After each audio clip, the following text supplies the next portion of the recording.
सास का घूंघट पार्ट 2।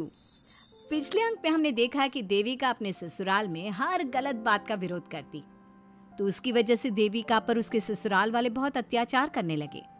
एक दिन देविका ने सचिन से कहा, सचिन, मैं तुम्हारे घर में नहीं रह सकती, तुम मुझे आज ही मेरे घर शहर भेज दो, मैं अपने मम्मी पापा के पास रहूंगी। क्यों देविका, तुम शहर क्यों जाना चाहती हो? यहाँ तुम्हें किस बात की परेशानी है? किस बात की परेशानी नहीं है सचिन, तुम्हारे घर के आदमी औरतों के साथ जानवरों जैसा व्यवहार करते हैं, मैं ऐसे माहौल में नहीं रह सकती।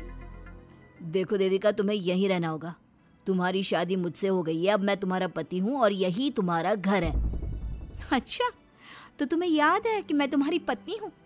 जब तुम्हारे पिताजी और चाचा जी मुझे एक एक हफ्ते के लिए कमरे में बंद कर देते हैं, तब तुम्हें क्यों याद नहीं आता कि जो औरत कमरे में बंद है वो तुम्हारी पत्नी है? जब तुम्हारे जीजाजी और भाई मुझसे बदतमीजी से बात करते हैं, मुझे खाने के लिए कुछ नहीं देते, तब भी तुम्हें याद नहीं आता कि मैं तुम्हारी पत्नी हूँ? देखो देविका, तुम बेकार की बातें मत करो। तुम यहाँ ढंग से रहोगी, सबकी बात मानोगी, तो कोई तुम्हें कुछ नहीं कहेगा। इस तरह जानवर की तरह रहना, ढंग से रहना है तो सॉरी सचिन, मैं नहीं रह सकती, मैं आज ही अपने घर जाऊंगी। ये बोलकर देविका अपना सामान पैक कर लेती है और घर से जाने लगती है। सचिन भी उसके पीछे पीछे चलता है और उसे समझाने की कोशिश करता है। जब ये सब जोगिंदर ने देखा तो बोल पड़ा, बहू, यह सब क्या हो रहा है? कहाँ जा रही हो? सचिन, बताओ अपने पिताजी को कि कहाँ जा रही हूँ मैं। तुम्हें शर्म नहीं आती अपने पति का नाम लेते हुए? मैं अपने पति का नाम ले रही हूँ, इसमें आपको क्या परेशानी है? आपका नाम तो नहीं ले रही हूँ ना? देविका, ये किस तरह से बात कर रही हो तुम पिताजी से? जिस तरह से करनी चाहिए उस तरह से कर रही हूँ बात। इससे अच्छी तरह से मैं तुम्हारे घर के किसी भी आदमी से बात नहीं कर सकती। तीनों की बात सुनकर घर के बाकी लोग भी वहां आ जाते हैं। तभी जोगिंदर कहता है, हमारे घर की औरतें अपने मर्दों का नाम नहीं लेती। तुम्हारे शहर में होता होगा, लेकिन हमारे यहाँ पर ऐसा कुछ नहीं होता।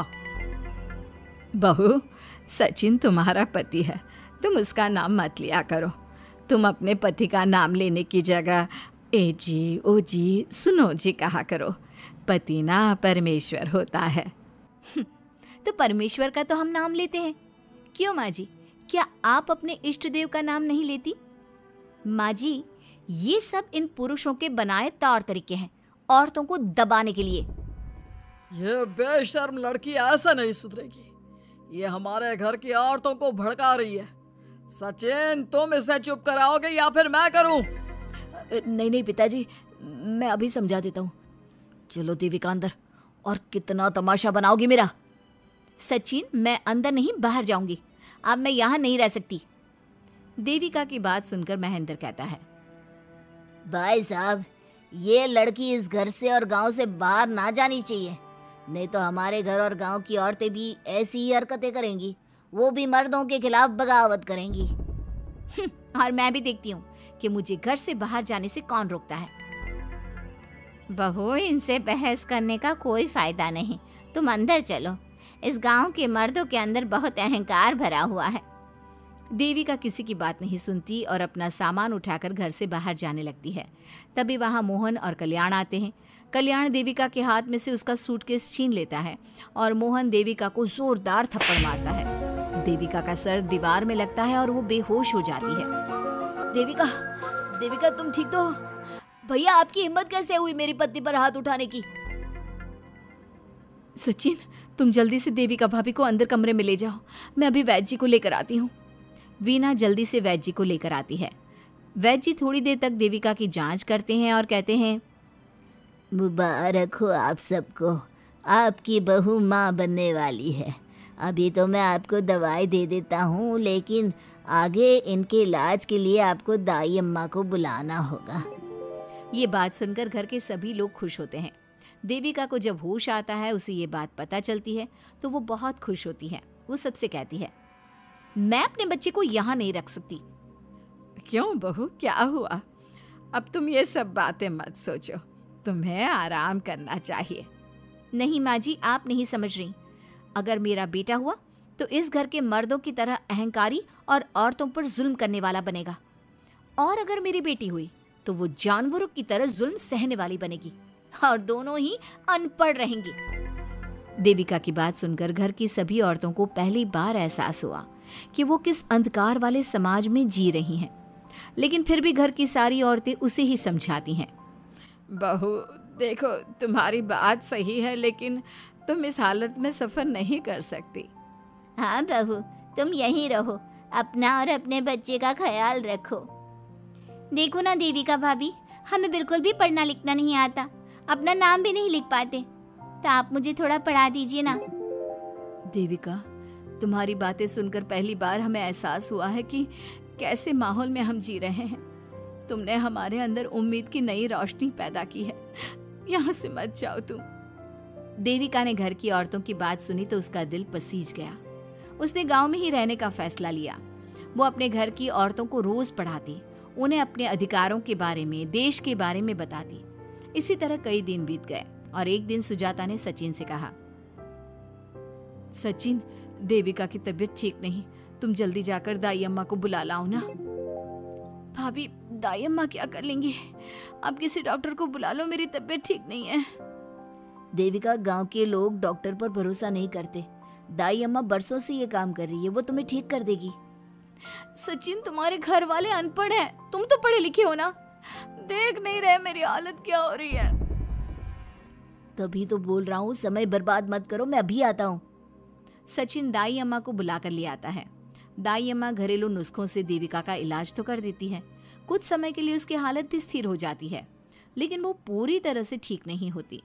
फिर देविका सचिन से कहती है, सचिन, मुझे समझ में नहीं आ रहा तुम मुझे डॉक्टर के पास क्यों नहीं ले जा रहे। मैं माँ बनने वाली हूँ और मुझे ये भी नहीं पता कि मेरा हेमोग्लोबिन कितना है। दाई अम्मा कर रही है ना तुम्हारा इलाज। लेकिन दाई अम्मा को कुछ समझ में ही नहीं आ रहा कि मेरे साथ क्या हो रहा है। अगर देखो तुम मुझे नहीं लेकर गए ना तो मैं खुद ही चली जाऊंगी। अगले दिन देविका की तबीयत दोबारा बिगड़ जाती है और दाई अम्मा के किसी भी नुस्खे से वो ठीक नहीं हो रही थी। देविका ने सारी हिम्मत जुटाई और वो अकेली ही डॉक्टर के पास जाने लगी। उसे देखकर मोहन कहता है, बहू, इस हालत में कहाँ जा रही हो? आप लोगों के भरोसे रही ना तो आप लोग मुझे मार ही डालोगे। डॉक्टर के पास जा रही हूँ मैं। बहू, तेरा दिमाग तो ठिकाने पर है।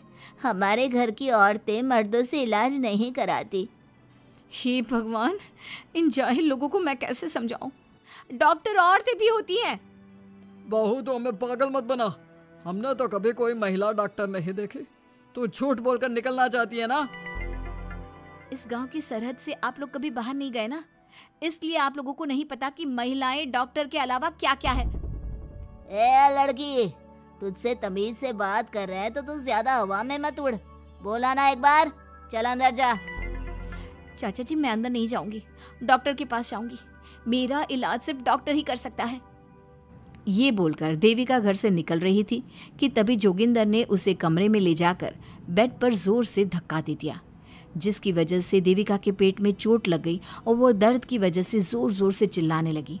ये देखकर घर की सारी औरतें देविका को संभालने लगी। देविका, हिम्मत रखो, सब ठीक हो जाएगा। देविका भाभी, आप ठीक हो ना? माँ, कुछ करिए ना, भाभी की तबीयत बहुत खराब हो रही है। लेकिन मैं क्या कर सकती हूँ? भाभी, कुछ तो करो, कहीं बहू को कुछ हो ना जाए। उधर जोगिंदर मेन गेट पर बड़ा सा ताला लगा देता है और कहता है, आज के बाद इस घर से कोई भी औरत बाहर नहीं निकलेगी।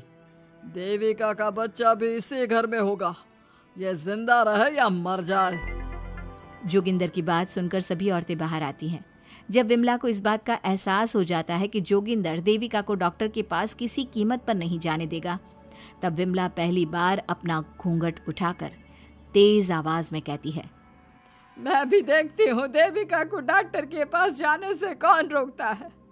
आज देविका डॉक्टर के पास जाकर रहेगी। देविका की सास का घूंघट आखिरकार उतर ही गया।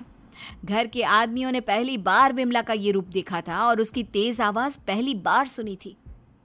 क्या विमला अपनी बहू की जान बचा पाएगी या जोगिंदर अपनी पत्नी की आवाज भी दबा देगा? ये जानने के लिए हमारे अगले एपिसोड का इंतजार कीजिए और हमें कमेंट में ये भी बताइए कि घर की औरतों को आगे क्या कदम उठाना चाहिए।